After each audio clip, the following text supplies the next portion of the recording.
Hello again, Internet. Welcome back.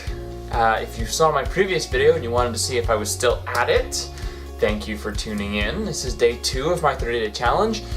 And if future me did something really amazing and you're checking back to see what the previous episodes were like, thank you as well. So today I thought I'd talk a little bit about the concept of comedy, because it's something that I'm really interested in. And if I'm going to do anything with this channel and such, nothing would make me happier than to do comedy. I love comedy and I'd love to be able to create it, to make other people laugh, but there's something very interesting about comedy. From what I believe, comedy seems to be one of the most difficult mediums of entertainment. Out of other forms of entertainment, you've got horror, tragedy, drama, all of these different types of things. But it seems to me that comedy is special out of all of these categories. And the reason for that is, if you were to make a tragedy or a horror, you could take some of the dark and terrible things that exist in human nature, add a plot to them, and then you have it. No mean feat, I'm sure. I haven't done this myself, and I'm sure for people who have done it, it's not easy to do. But it's a different animal.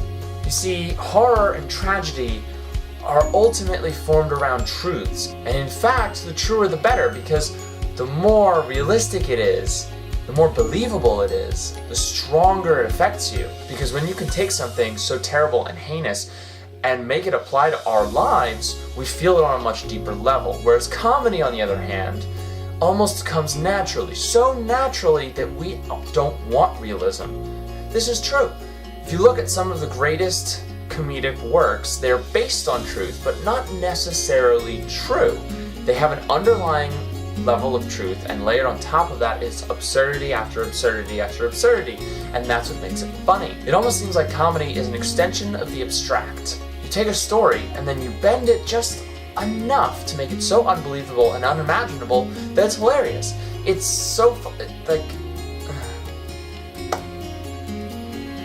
That's why there are tragic comedies. There are horrors that develop into comedies, because when it starts out, we start to be able to see the realism of it, and then it just gets blown so far out of the scope of perception that it's hilarious to us. It's not scary anymore because it's so unrealistic. In order to make comedy so abstract and inspiring, you need to have, first of all, a wonderful imagination, great ideas, and you need to be able to read your crowd.